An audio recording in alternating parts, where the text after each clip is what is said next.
hay proyectos muy interesantes en tu empresa. Vamos a hablar de ellos, pero el primero que vamos a hablar es uno de los que me ha llamado más la atención, quizás porque me gusta muchísimo la música y sobre todo la típica música, digamos, que te relaja, más que te vuelva loco, ¿no? Melomix. Cuéntanos algo sobre el proyecto Melomix.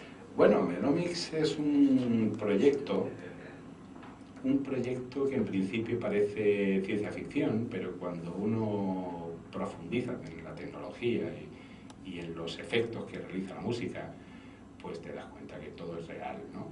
La musicoterapia siempre se ha utilizado, ¿no? Lo que pasa es que nunca se ha encontrado una base neurofisiológica clara en la cual tú digas, oye, la música funciona porque activa esto o activa lo otro, o no activa, ¿no? Ya se sabe mucho más de cuáles son las distintas zonas que se activan con la música. El proyecto lo que intenta hacer es utilizar una serie de algoritmos que se llaman algoritmos genéticos, son algoritmos que van mutando por sí solos, sí. O sea, ya de por sí da un poco de miedo, ¿no? Decir, bueno, que un algoritmo vaya mutando, pues hombre, te da cosillas, ¿no? Pero realmente lo que hace este algoritmo es crear una especie de secuencia de genes. Cada gen es una pequeña parte de música que puedes ir ensamblándola en función de una serie de premisas determinadas, ¿no? Una cosita que hay que comentar antes de seguir hablando del tema de Melomix es, sí estamos acostumbrados a que en la web, en internet, en publicidad, haya una serie de productos musicales que dicen que te sirven para relajarte, para dormir, para no sé qué. Puede que funcione, pero no tiene absolutamente nada que ver el concepto, ¿verdad? No, nada. Nada que ver. Nada, absolutamente nada que ver. Mira, aquí no se trata de que tú oyes algo para que te entre sueño, que lo va a ir lo mismo a otra persona o que lo va a ir otra persona. No, aquí se trata de algo que se genera automáticamente de acuerdo con, digamos, con la información que está dando tu cerebro al ordenador, ¿no? Exactamente. O sea, bastante más complicado. Sí, es un poco más complicado, pero los resultados también son mucho más espectaculares, lógicamente, ¿no? Y básicamente es eso, realmente... Os digo porque alguien diría, no, pero si eso lo tengo yo puesto en la tablet. No, sí, evidentemente hay cosas parecidas, ¿no? Pero aquí lo que se trata es, bueno, pues que se establezca una comunicación entre el cerebro de la persona que está escuchando la música y el software que está generando esa música. Bien, eso supongo que lo haréis con una serie de sensores conectados a un ordenador y una aplicación. Exactamente. Básicamente es una electroencefalografía que transmite lo que es la actividad eléctrica de tu cerebro hacia un ordenador y en función de la actividad eléctrica, pues va componiendo una música u otra dependiendo de lo que uno quiera. Es decir, uno quiere dormir. Pues le da la tecla dormir. Comenzará de alguna manera con una base, ¿no? Exactamente. Y ahora espera a ver cómo te sienta la base. Exactamente. Porque igual te pones nervioso. No. Bueno, tú empiezas la más. Que a todo el mundo, al empezar, será igual para todo el mundo. Sí, ¿no? pero eso es precisamente el feedback que se produce. Es tu cerebro empieza a conversar, entre comillas, con el software. El software recoge esa información eléctrica y se da cuenta de que estás nervioso, con lo cual te cambia la música para intentar relajarte. Y ahora dice el cerebro, me estoy amodorrando, pero todavía... Pues el software detecta que te estás amodorrando, pero todavía no ha llegado a la fase REM, que es la que a lo mejor nos interesa. Bueno, pues cambia distintos parámetros para que esa música se ajuste exactamente y genere ese tipo de onda. Claro, porque supongo que ahora generará algo dentro de esos parámetros y luego lo afinará, ¿no? Claro, efectivamente. Si ve que la respuesta no sigue siendo tan progresiva, que vamos a cambiar... Es un feedback bidireccional. Oye, ¿eso lo tenéis en la empresa? Eso lo estamos en pruebas realmente. ¿Está en prueba? Sí. Yo me apunto. Pues bienvenido. ¿Vale? Si tú avísame cuando quiera un conejillo de Indias que yo me dejo allí que... No, pues encantadísimo. Si quieres lo grabamos y todo. No, pues vamos cuando queráis. Por nosotros encantados, ¿no? Oye, pues sí. Pues, de todas maneras, el campo de la música es un campo que yo personalmente he descubierto hace poco. Bueno, todo el mundo sabe música, escucha música, te gusta un tipo de música o no, pero cuando te metes dentro del cerebro y empiezas a ver cómo se comporta la música y todo lo que conlleva la música, te das cuenta de que la música realmente es un lenguaje, bueno, que lo usaron los primeros homínidos realmente, ¿no? Por lo tanto, estamos hablando de un lenguaje muy, muy, muy básico que va directamente al No, cerebro. y además yo creo que dentro de eso la música tiene una capacidad que casi las palabras no tienen. Es decir, una música te puede hacer llorar, te puede hacer reír, te puede hacer dormir. La palabra no. Exactamente, exactamente. Es mucho más intenso, ¿verdad? Y además, si llega el mensaje es muchísimo más intenso, ¿no? Llega el mensaje a donde tiene que llegar, y de una forma, con una precisión, digamos, como de bisturí, por decirlo de alguna forma, ¿no? Últimamente están saliendo estudios en los cuales, bueno, pues dado que la música es un lenguaje, y el lenguaje verbal, pues lógicamente es lenguaje también, pues está viendo la posibilidad de que la música actúe como activador del crecimiento neuronal en personas que han sufrido un infarto cerebral y no pueden hablar. La misma música. La propia música. ¿Por qué? Porque hay zonas del cerebro que son comunes para el lenguaje verbal y la música. Oye, aplicando esa teoría, dependiendo de la música que oigamos, así podemos hacer. Bueno, realmente el cerebro es muy plástico. Fíjate, es muy plástico. Sobre todo los chavales que están constantemente oyendo música porque cuando tú eras pequeño o cuando yo era pequeño, la verdad que cuando yo era pequeño soy un Walkman de Sony. Sí, totalmente. Pero vamos, ahora es totalmente los chavales todo el día oyendo música. Sí. Tú imagínate uno que esté todo el día oyendo reggaetón. Bueno, pues evidentemente cambia. Tengo unos componentes de frecuencia. No. Y ¿Eso puede afectar a la personalidad? Puede afectar, lógicamente.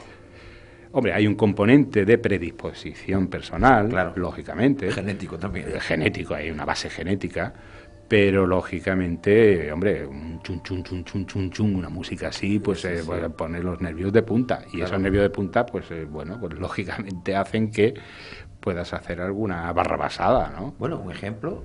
Uno va conduciendo con el coche y se pone música suavita, va tranquilo, como se ponga música cañera, le pisa. Efectivamente. Sí, el riesgo de que te mates oyendo heavy es más alto que te mates oyendo una ópera. Efectivamente, pues ese es un ejemplo práctico, ¿no? Práctico de que la música realmente influye en el mundo de las emociones y todo lo que conlleva, ¿no?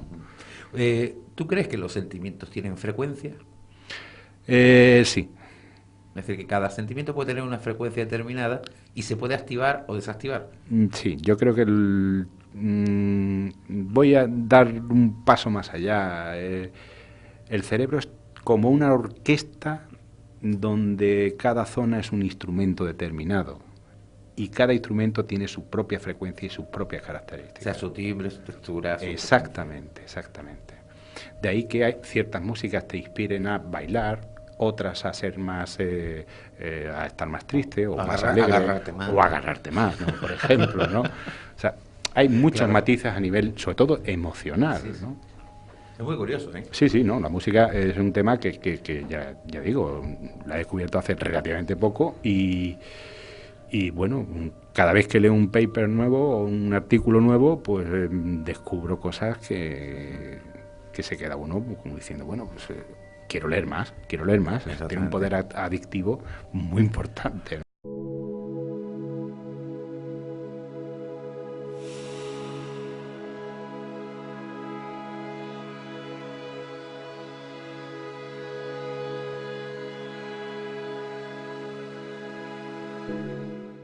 El sonido es una vibración de la materia que se transmite en forma de ondas longitudinales a través de un determinado medio, por ejemplo, el aire o el agua.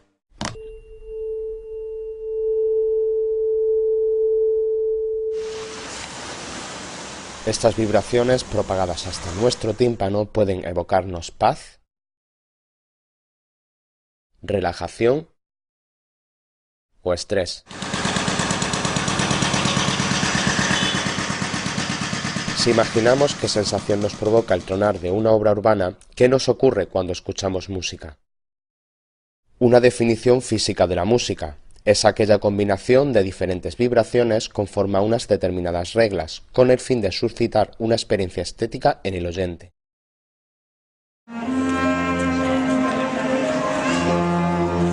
Y la música no solo consigue hacer vibrar nuestro tímpano, sino que estremece todo nuestro sistema nervioso.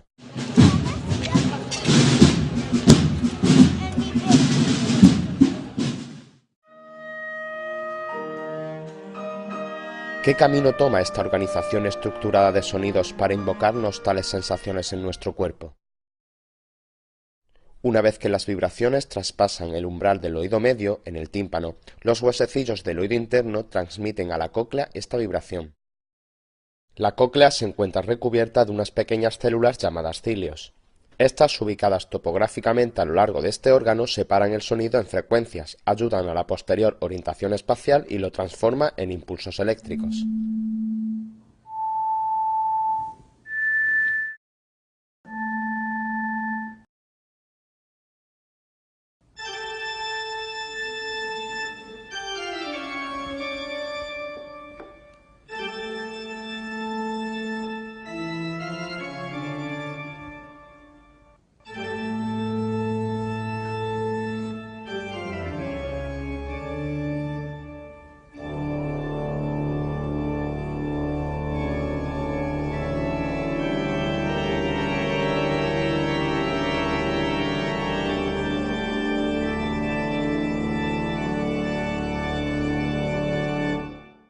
Estos impulsos eléctricos se bifurcan en la vía auditiva por medio de las fibras que emergen de la cóclea hacia el tronco encefálico, de las cuales un 80% va hacia una dirección y un 20% hacia otra y viceversa, consiguiendo así la sensación de estéreo.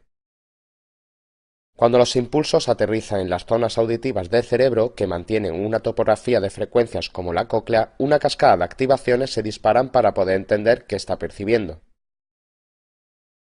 Muchos estudios de resonancia magnética funcional han demostrado que el cerebro entiende los aspectos del lenguaje musical en diferentes zonas. Un bebé aprende a hablar escuchando la musicalidad de la voz de su progenitora. Es esto un ejemplo que demuestra cómo la música activará zonas muy similares a las que se activan en el lenguaje verbal.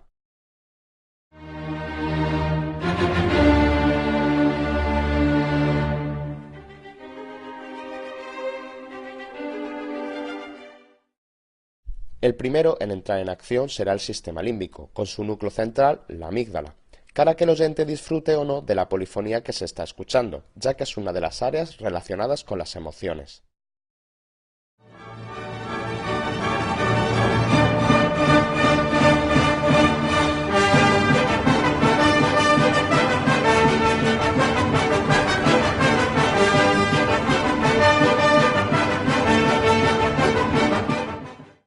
La memoria, conectada íntimamente con el sistema de las emociones, examinará en sus recuerdos emocionales para reforzar, con su papel, la labor que se está desarrollando en la amígdala.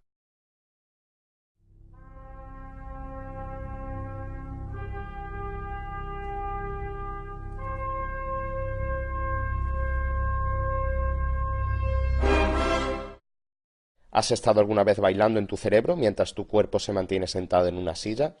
La música es capaz de activar las mismas estructuras tanto si tus pies se mueven como si bailas con tu imaginación.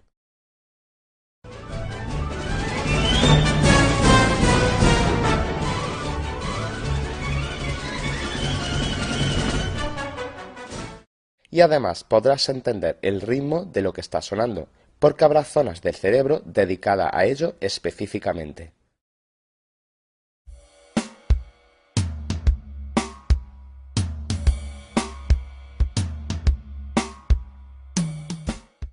Aparte de todos estos elementos, hay tres parámetros musicales que nuestro cerebro puede reconocer. Uno es el tono, que no es una característica propia de las notas, ya que en la vida sonora real experimentamos la diferencia entre el ladrido de un perro pequeño y un perro grande.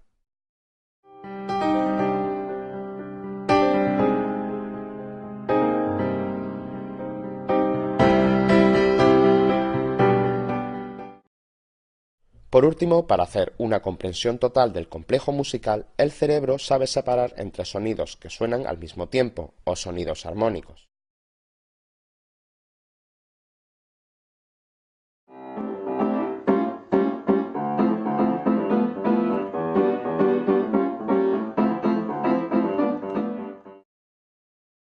Y por otra, los sonidos que van consecutivos o sonidos melódicos, ya que diferentes estructuras cerebrales son activadas para cada parámetro.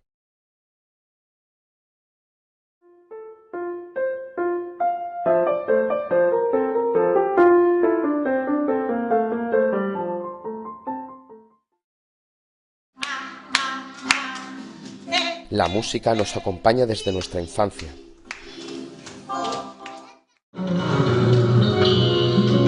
Crecemos si nos esforzamos por aprender a interpretarla y sentirla. Pone banda sonora a nuestras vidas.